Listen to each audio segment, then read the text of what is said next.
山梨苑嘅378尺單位喎，我哋不如四周嚟睇啦。好，今日同大家睇呢個咧就係山梨苑11號室378尺。咁啊呢隻型號就可以間到2個房間。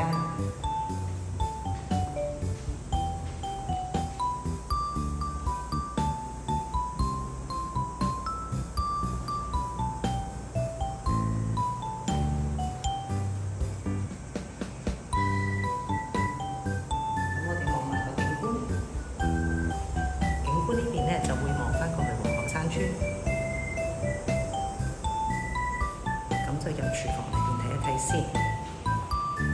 咁大門口嘅右手邊咧就會係廚房洗手間，咁啊廚櫃嗰啲就已經係做好咗㗎啦。咁以明火煮食啦。洗手間呢邊咧佢就做咗個浴屏，咁唔係黑廁嚟嘅。